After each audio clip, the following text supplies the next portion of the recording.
से नहीं हूँ, एजुकेशन के फील्ड से नहीं हूँ। मैं एक कलाकार हूँ, एक आर्टिस्ट हूँ, एक क्रिएटिव इंसान हूँ। और आप लोग बेहतर जानते हैं एजुकेशन के बारे में। इतने साल से आप एजुकेशन चला रहे हैं। पिछले कुछ साल से मेरा अनुभव हुआ है, चूँकि मैंने कुछ फिल्में की हैं। एक फिल्म थी तारे ज़मीं पर, और अभी हाल ही में मेरी जो फिल्म आई है 3 इडियट्स, ये दोनों फिल्में एजुकेशन के टॉपिक पर हैं। तो लिहाजा मैं इस वजह से मैंने काफ़ी रिसर्च की एजुकेशन के ऊपर, और कुछ चीज़ें मेरे सामने आई हैं और वो चीज़ें मैं आपके सामने रखना चाह रहा हूँ। आज यहाँ पेरेंट्स हैं, एजुकेटर्स हैं, टीचर्स हैं, बच्चे भी हैं। हो सकता है पता नहीं मैं कितना सही बोल रहा हूँ, गलत बोल रहा हूँ, लेकिन मेरे कुछ विचार हैं जो मैं आपके सामने रखना चाहूँगा एजुकेशन से जिनका संबंध है। और वो ये कि सबसे पहले तो हर बच्चा ख़ास होता है। ये मैंने डिस्कवर किया अपने रिसर्च में। हर बच्चा ख़ास होता है। हर बच्चे में हमारी तरह, आपकी तरह और हमारी तरह, हर बच्चे में कुछ ना कुछ काबिलियत होती है, कुछ ना कुछ कमज़ोरी होती है। मुझ में भी कमज़ोरी है, काबिलियत है। आप में भी कुछ ना कुछ काबिलियत और कमज़ोरी है, और हर बच्चे में कुछ ना कुछ कमज़ोरी और काबिलियत होती है। और हमें as parents, as elders, as education system, हमें हर बच्चे की खासियत को पहचानना है, उससे मदद करनी है। उसकी क्या खासियत है, उसका क्या दिल चाहता है, उसे किस चीज़ में खुशी मिलती है, वो हमें उसको हेल्प करना है कि हम उसको वो ढूंढ सके, और उसमें हमें सपोर्ट करना है। और जो उसकी कमज़ोरी है उसमें हमें उसको सपोर्ट करना है। मुझे अक्सर एजुकेशन इंस्टीट्यूट्स मुझे बोलते हैं कि हम हमारे स्कूल में सारे बच्चे पास होते हैं, हमारे स्कूल में सारे बच्चे फर्स्ट आते हैं, या हम जो बोर्ड एग्ज़ाम है उसमें हमारे सारे बच्चे पास होते हैं। मुझे एक सवाल पूछना है कि हमारे कितने बच्चे खुश हैं। सबसे बड़ा सवाल मेरा ये है, how many of our children are happy. और वो जो हैप्पीनेस कोशेंट है ना, वो मेरे लिए सबसे अहम है। क्योंकि देखिए, पढ़ाई लिखाई तो हम सीख ही लेते हैं। जब मुझे कोई चीज़ सीखनी होती है तो मैं कुछ ना कुछ करके सीख ही लेता हूँ। हमारी फिल्म 3 इडियट्स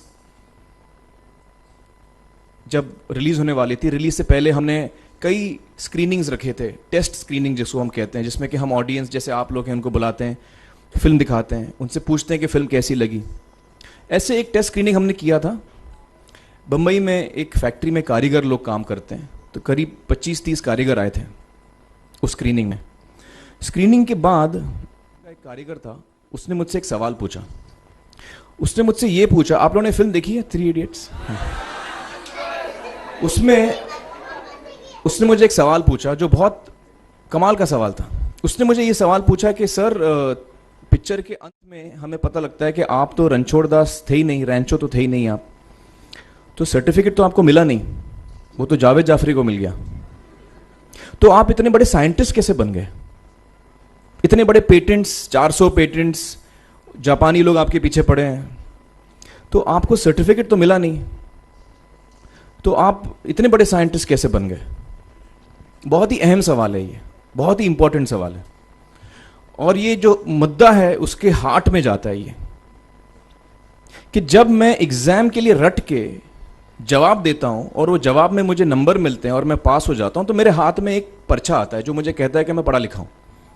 लेकिन वाकई मैं पढ़ा लिखा हूं या नहीं, ये अभी तक हमको श्योर मालूम नहीं है। लेकिन जब आप नॉलेज चाहते हैं कि आपको मिले, विद्या मिले आपको, तो फिर वो कागज का मायने कुछ होता नहीं है। तो मैंने उसको जवाब में 2 सवाल पूछे। मैंने बोला उसको कि भैया, आपको क्या लगता है मैं अच्छा एक्टर हूं? उसने बोला हाँ, देश भर में आप सब लोग मानते हैं आपको, आप अच्छे एक्टर हैं। मैंने उससे कहा कि भैया, मेरे पास कोई सर्टिफिकेट नहीं है जो कहता है कि मैं अच्छा एक्टर हूं। मेरे पास कोई कागज नहीं है जो मुझे बोलता है कि मैं अच्छा एक्टर हूं। मैंने फिर उससे एक सवाल पूछा कि मैंने सुना आप बहुत अच्छे कटर हैं, आपके जो बॉस मुझे बताते हैं कि आप उनके मेन कटर हैं और आपकी बड़ी इज्जत करते हैं वो। आपके पास कोई पर्चा है, सर्टिफिकेट है जो मुझे बताता है कि आप कटर हो? उसने बोला नहीं सर। तो मैंने बोला आपका जवाब आपको इधर ही मिल गया। Education is beyond marks, education is beyond grades, education is what you learn. और मेरी इच्छा है कि हिंदुस्तान में हम एजुकेशन को इस नज़रिए से देखें कि हम अपने बच्चों को वाकई शिक्षा दें, और शिक्षा हम खुशी से दें। क्योंकि शिक्षा में सिर्फ ज्ञान नहीं होता, शिक्षा में एक और चीज़ मिली हुई होती है, वो ये है कि हम अपने बच्चों को डेवलप करते हैं एज ह्यूमन बींग्स। आगे चल के वो ज़िंदगी में अच्छे इंसान बने, आगे चल के वो अपने पैरों पे खड़े रह सकें, आगे चल के वो इज्जत की ज़िंदगी जी सकें, आगे चल के वो दूसरों के बारे में ध्यान रखें, आगे चल के वो किसी के चेहरे पे मुस्कुराहट ला सकें, आगे चल के वो किसी की मदद कर सकें। This is what we should develop of our children. ये मेरी फीलिंग है। मैं जहाँ भी देखता हूँ, ये मेरे साथ भी हुआ है जब मैं छोटा था। जब से हमारे बच्चे छोटे होते हैं, जब से बच्चे पैदा होते हैं, बच्चा घर आता है, हम बच्चे को पूछते हैं भाई मार्क्स कितने मिले, फर्स्ट आया कि सेकंड आया? वो बोलता है सेकंड। सेकंड आया तो अरे फर्स्ट नहीं आया, डांट पड़ती है उसको। जो बोलता है मैं 10th आया तो उसकी तो हालत ही बुरी हो जाती है। बच्चे को लगता है यार ये फर्स्ट आना बड़ा जरूरी है। उसको रेस में हम पूछते हैं तुम रेस में फर्स्ट आए कि सेकंड आए? में हम उसको बचपन से, जब से वो केजी लोअर केजी में होता है, जब लोअर केजी में रेस होती है, चमचा मुंह में लगा के उसमें नींबू डाल के भागते हैं। उसमें भी हम बच्चे को पूछते हैं अरे मेरा बेटा फर्स्ट आएगा, ला, ओ बेटा मेरा फर्स्ट आना, मतलब पेरेंट्स चिल्ला रहे हैं बेटा भागो, मतलब नींबू लेके भागो। तो उसमें होता क्या है कि बच्चे को लगता है कि यार ये बड़ा जरूरी है। मेरे पेरेंट्स को हमेशा, मेरे पेरेंट्स मुझे एक ही सवाल पूछते हैं, मैं फर्स्ट आया कि नहीं। उसके जहन में ये बात बैठ जाती है कि मेरे को अव्वल आना है, मेरे को कंपीट करना है, मेरे को बाकी लोग से आगे निकलना है। टीचर्स भी यही सवाल उसको पूछते हैं आमतौर पे, मेरे साथ हुआ है।